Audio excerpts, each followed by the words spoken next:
दोस्तों, आज हम एक बहुत ही important topic rank of the matrices discuss करेंगे। लेकिन आज जो पहला लेक्चर है इसमें हम एप्लीकेशन ऑफ मैट्राइसेस को फोकस करेंगे और फिर दूसरे लेक्चर से हम रैंक ऑफ द मैट्रिक्स और उनसे रिलेटेड प्रॉब्लम्स को सॉल्व करेंगे। आज हम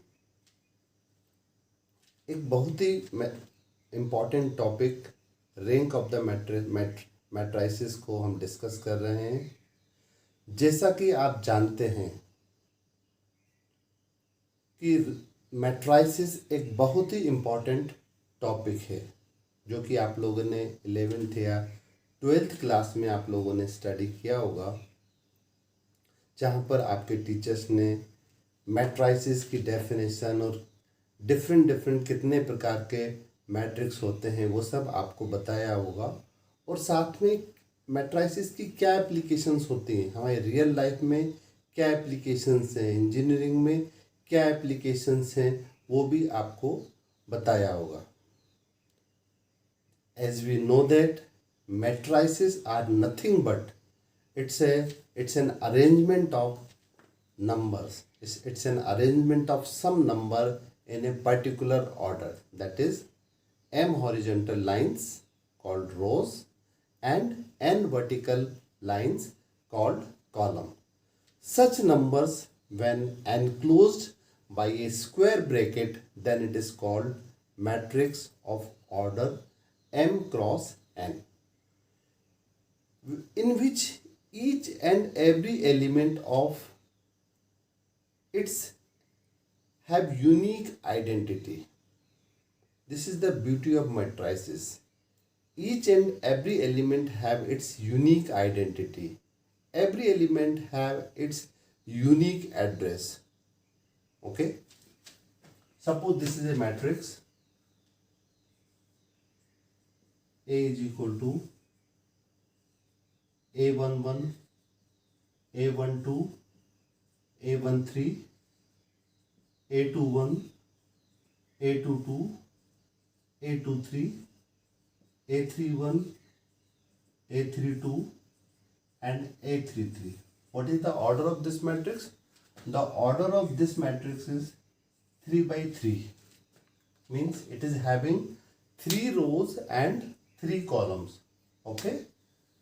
M elements corresponding to m rows and n column corresponding to n elements corresponding to n columns. Okay, the order of this matrix is 3 by 3. And what is the beauty of this matrix? Here each and every element have its unique identity. Means if we want to discuss about A32, then we can, this is the A32 element, this is A13 element. Every element have its unique identity. Okay, that's why these matrices are very much important in engineering. दोस्तों, matrices आप जानते हैं कि बहुत ही important है हमारी daily life में। अगर मैट्राइसेस नहीं होता तो बहुत सारी चीज़ें हमारी डेली लाइफ से रिमूव हो जाती हैं। आज अगर मैट्राइसेस नहीं होता तो मैं स्ट्रांगली बोल सकता हूँ कि आपके पास ना तो कोई मोबाइल फ़ोन का एग्जिस्टेंस होता, ना ही आपके पास रोबोट्स होते, ना ही आपके पास मॉनिटर होता, ना ही बहुत सारे जो इलेक्ट्रॉनिक डिजिटल डिवाइसेस हैं, गैजेट्स हैं, इन किसी भी चीज़ का एग्जिस्टेंस नहीं होता अगर आपके पास आज मैट्राइसेस नहीं होते या मैट्राइसेस का कॉन्सेप्ट नहीं होता। फॉर एग्जांपल मोबाइल, आप लोग मोबाइल किस बेस पर आप लोग किस तरह से आप मोबाइल परचेज खरीदते हैं? डेफिनेटली आप उसमें रैम देखते हैं कि आपके मोबाइल फ़ोन में 2 GB रैम होना चाहिए। ओके, स्टोरेज होना चाहिए 16 GB होना चाहिए, या 4 GB रैम होना चाहिए, या 32 GB स्टोरेज होना चाहिए, 8 GB रैम होना चाहिए, या फिर 64 GB या 128 GB स्टोरेज होना चाहिए. Okay,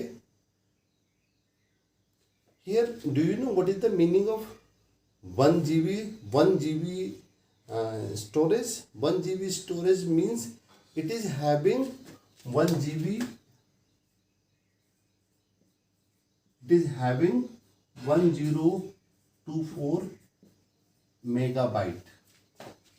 And do you know what is the meaning of 1 megabyte?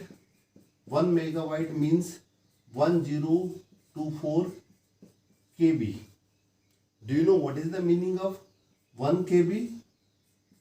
It is 1024 byte. Okay, and do you know what is the meaning of 1 byte? It is 0 or 1. These are called bits. Okay,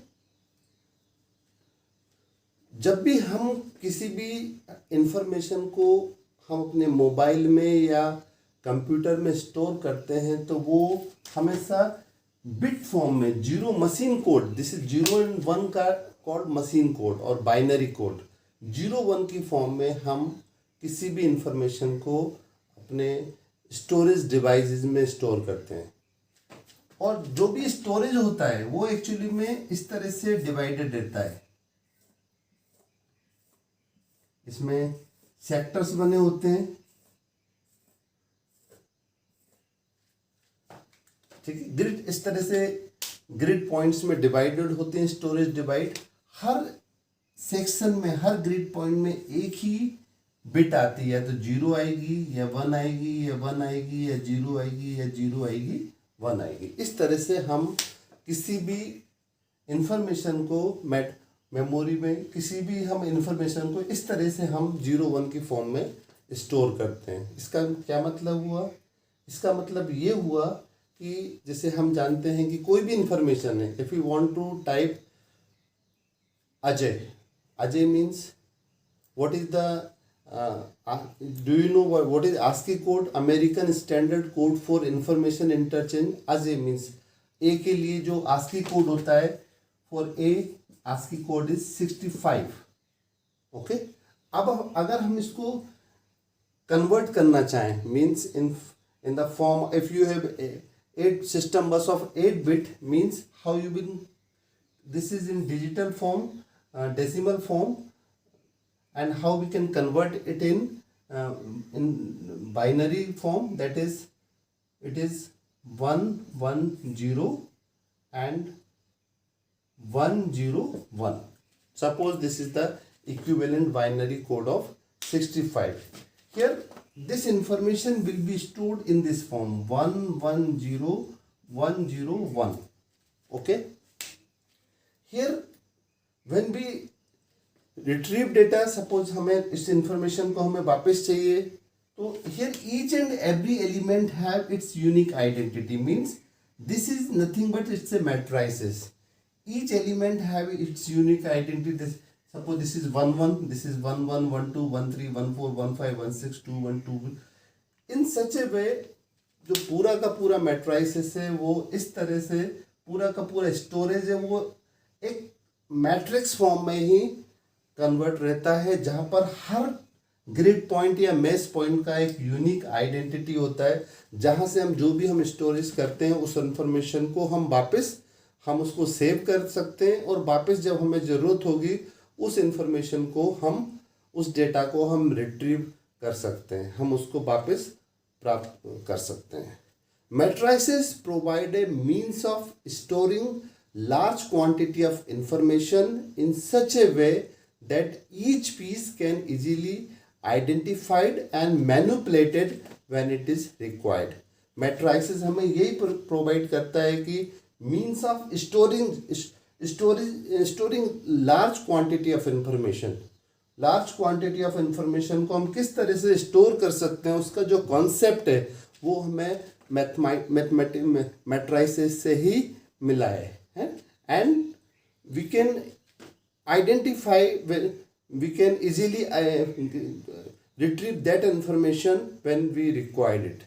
okay, हम उस information को हम वापस भी प्राप्त कर सकते हैं। तो यहाँ पर हमें उस इंफॉर्मेशन का हर इंफॉर्मेशन, जब हमें डेटा को रिट्रीव करना रहता है तो उस हर एलिमेंट की, हर डेटा की हमारे पास एक एड्रेस होता है। जैसे कि आप सपोज किसी कैंपस में बहुत सारे बच्चे हैं, मान लो हजारों क्लासरूम में, हर क्लासरूम का एक यूनिक आइडेंटिटी है, उसका एक रूम नंबर है, दिस इज A11 रूम, या 101, 102, 103, 201, 301, 401, 402। अगर हमें किसी बच्चे को हमें बोलना है कि जाके उस स्टूडेंट को बुला के लाइए, मुझे उससे काम है, उसे बुला के लाइए, तो आप क्या करेंगे? आप यही करेंगे कि आप बोलेंगे सर कहाँ मिलेगा वो, तो मैं बताऊंगा जाओ 3rd फ्लोर पर 305 में वो बच्चा होगा उस क्लासरूम में, और उसका हम नाम बता देंगे, वो जाएगा और वो इन्फॉर्मेशन वो उस बच्चे को लेकर आ जाएगा। ऐसे ही मेट्राइसिस जो डेटा होता है हमारा मोबाइल में या कंप्यूटर में, जो स्टोरेज डिवाइसेस होती हैं, उसमें हम हर डेटा को इस तरह से हम मैच पॉइंट में या ग्रिड की फॉर्म में हम स्टोर करते हैं।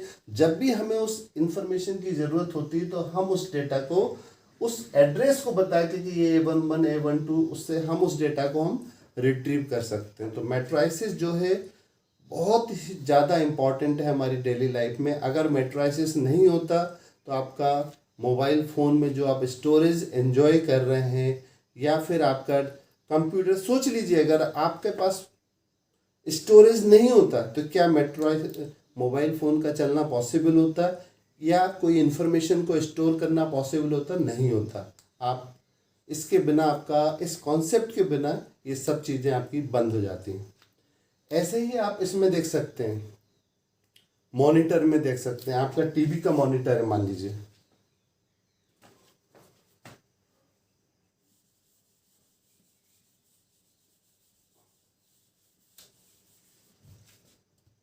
डिस्प्ले में हम देख सकते हैं कि मान लीजिए ये मॉनिटर है, ओके।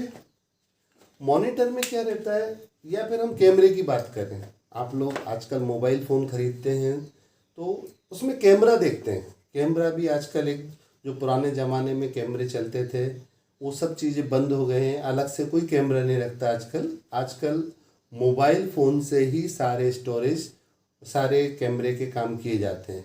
मोबाइल फ़ोन में ही आप चाहते हैं कि आपके पास एक हायर क्वालिटी का कैमरा हो, आपके पास 8 मेगापिक्सल का कैमरा होना चाहिए, या आपके पास 13 मेगापिक्सल का कैमरा होना चाहिए, या 32 का होना चाहिए, या 64 मेगापिक्सल का होना चाहिए, या 108 मेगापिक्सल का मतलब कैमरा होना चाहिए। मेगापिक्सल से क्या मतलब है कि कोई भी इमेजेस है, मेगापिक्सल्स का मतलब ये है कि अगर हम इसको इस तरह से ग्रिड्स पॉइंट्स में कन्वर्ट करें, सपोज मान लीजिए ये आपका मॉनिटर का, या ये फोटो की इमेज हम देखें, मान लो कोई इमेज है, मान लो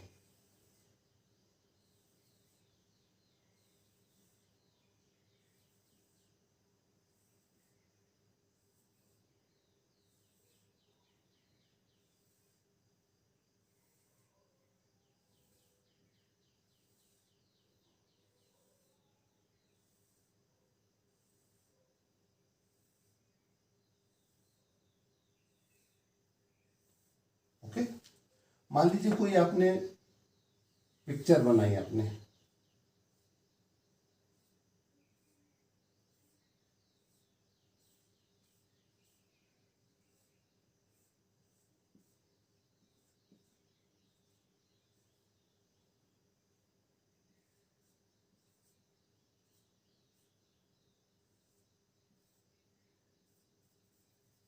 मान लीजिए कोई पिक्चर बनाई आपने, ठीक है।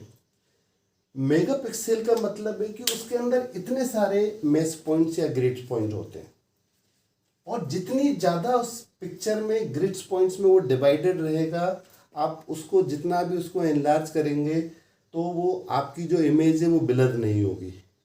तो जितनी ज़्यादा मेगापिक्सल होंगे आपके, मान लीजिए कोई दूसरा कैमरा है जिसकी क्वालिटी अच्छी नहीं है, इसमें कम मेगापिक्सल है,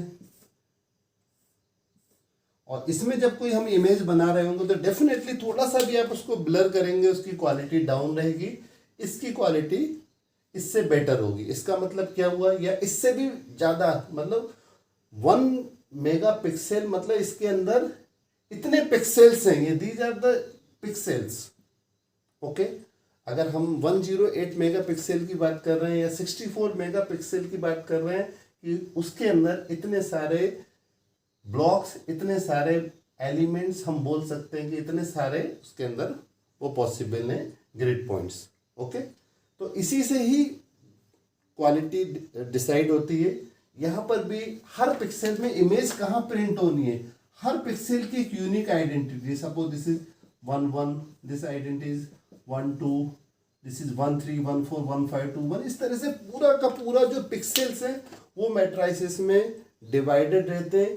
किस इमेज को मॉनिटर पे या आपके मोबाइल के स्क्रीन पे किस जगह पर आपको उसको शो करना है, कहाँ पर वो आना है, वो सब हर जगह उसकी इंफॉर्मेशन इस तरह से स्टोर की जाती है मोबाइल के अंदर। ठीक है, तो पिक्सेल्स में भी बहुत ज़्यादा, कैमरे में भी हमारा मैट्राइसिस का कॉन्सेप्ट बहुत ज़्यादा यूज में आता है। अगर मैट्राइसिस नहीं होता तो इस कॉन्सेप्ट को बिना यूज किए आज हमारे पास कैमरे वगैरह भी नहीं होते, इस फॉर्म में नहीं होते जो कि हम लोग आज एंजॉय कर रहे हैं।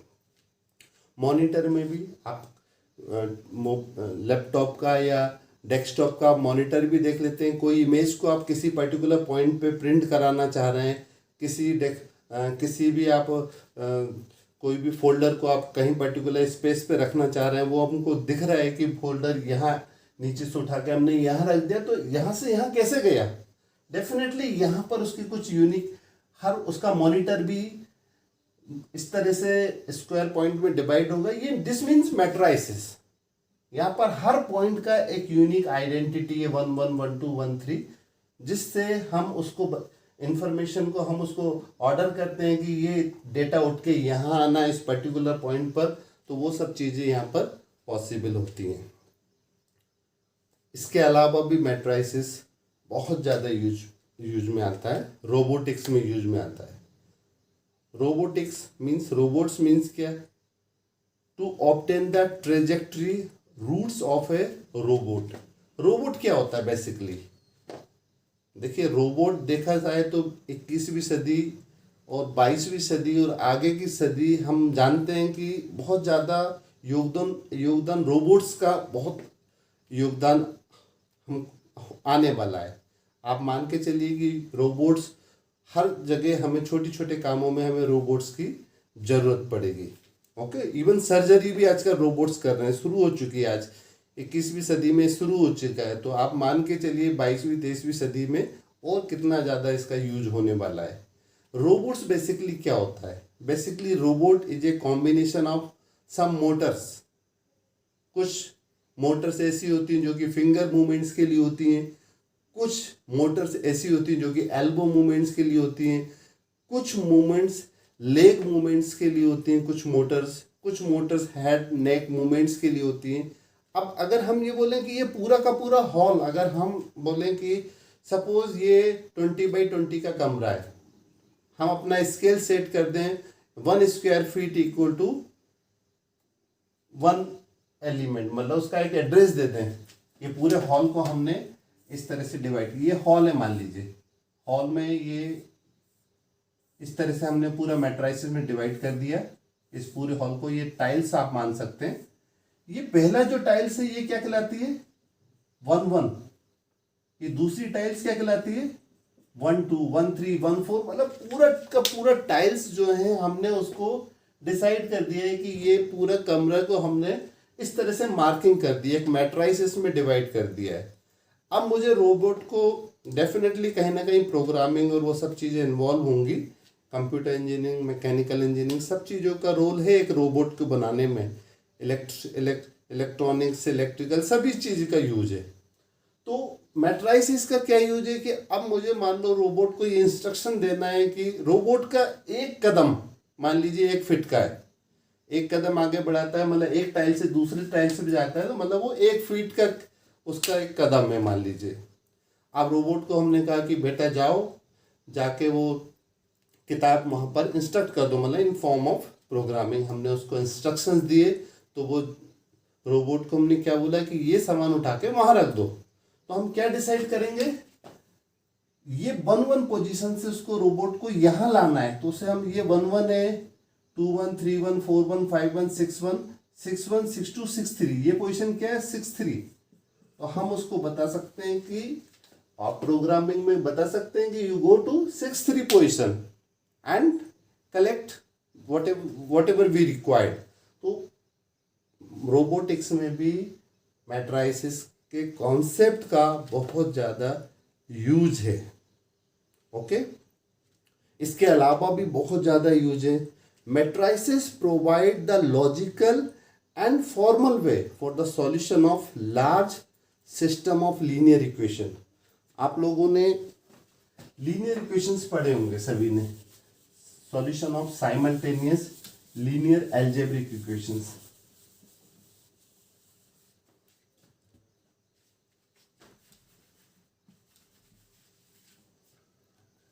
Simultaneous linear algebraic equation means a system of equation of this type: a1x plus v1y plus c1z is equal to d1, a2x plus b2y plus c2z is equal to d2, and a3x plus b3y plus c3z equal to d3. Okay, आप लोगों ने earlier classes में 6 8 9 10th 11 12th में इस तरह के बहुत सारे सिस्टम ऑफ इक्वेशंस आपने पढ़े होंगे, ठीक है। लेकिन क्या रियल लाइफ में क्या 2x2 या 3x3 के सिस्टम ऑफ इक्वेशंस हो सकते हैं? रियल लाइफ में तो 10 इक्वेशंस और 10 अननोन्स भी हो सकते हैं। हम इसको कौन देखा जाए तो 100 इक्वेशंस और 100 अननोन्स भी हो सकते हैं, जो कि मैनुअली आप 2x2 या 3x3 के इस तरह के सिस्टम ऑफ इक्वेशंस को सॉल्व कर सकते हैं। लेकिन अगर ये system of equation higher order का है, मान लीजिए 5x5 का है, तो manually it is very difficult to find out such kind of system of equations. Matrices provide the logical and formal way for the solution of such kind of large system of equation. कई सारी matrices पर based method हैं जो कि आप लोग further classes में मैं आपको एक्सप्लेन करूंगा। न्यूमेरिकल एनालिसिस कई सारी मेथड हैं जो कि मैट्राइसिस पर बेस्ड हैं। कई सारी मेथड हैं जो कि कंप्यूटर प्रोग्रामिंग को सपोर्ट करते हैं। कंप्यूटर ओरिएंटेड न्यूमेरिकल मेथड्स हैं, गॉस एलिमिनेशन मेथड है, गॉस जॉर्डन मेथड है, क्राउड्स मेथड है। ये सभी को प्रोग्रामिंग में कन्वर्ट किया जा सकता है और हायर ऑर्डर के सिस्टम ऑफ इक्वेशन को भी आप सॉल्व कर सकते हैं इसी मैट्राइसिस के कॉन्सेप्ट में। हम मैट्राइसिस को, आप लोगों ने अगर इंजीनियरिंग के स्टूडेंट्स हैं तो आप जानते हैं सी में या C++ में आप मैट्राइसिस को एरेज में स्टोर कर सकते हैं और हम एरेज को लेके बहुत सारी प्रोग्रामिंग कर सकते हैं। हम दो मैट्राइसिस का एडिशन कर सकते हैं, 1 डायमेंशनल, 2 डायमेंशनल, 3 डायमेंशनल, कई तरह की एरेज हम लोगों ने, अगर आपने प्रोग्रामिंग लैंग्वेज सीखी होगी तो आप जानते होंगे। तो वो सब चीज़ें हम मैट्राइसिस में पॉसिबल है और उसको प्रोग्रामिंग किया जा सकता है और आप हायर ऑर्डर के सिस्टम ऑफ इक्वेशंस को भी बड़ी आसानी से मैट्राइसिस की हेल्प से सॉल्व कर सकते हैं। Matrices provide are also useful. Matrices also provide the method for checking consistency and inconsistency for system of large algebraic linear equations. Okay,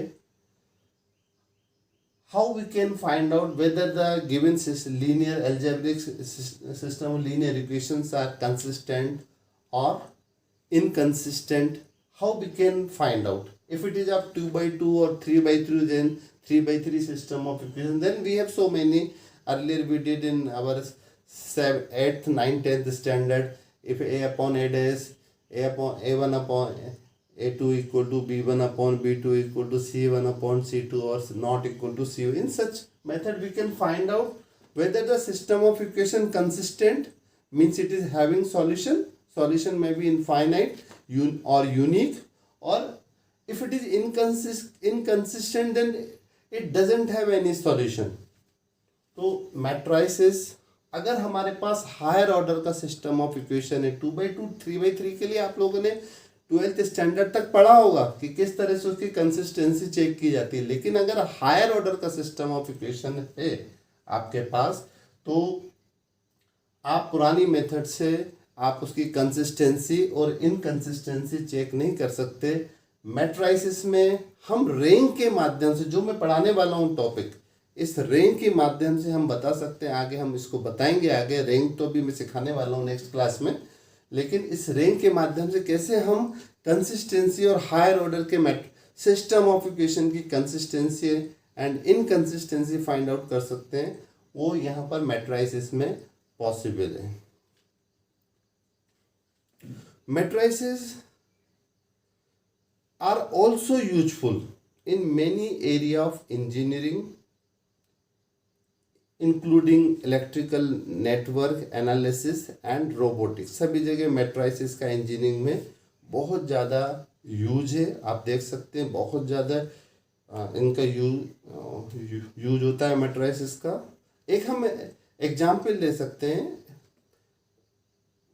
extremely large electrical network का। अगर हम नेशनल ग्रिड की बात करें ब्रिटेन में, तो we can say it's an extremely large electrical network. Okay, in this grid is in Britain. The equations governing to this network are expressed in matrix form for the analysis by computer, because solutions are required at regular interval throughout the day and night in order to make decisions such as whether or not a power station should be connected or removed from the grid.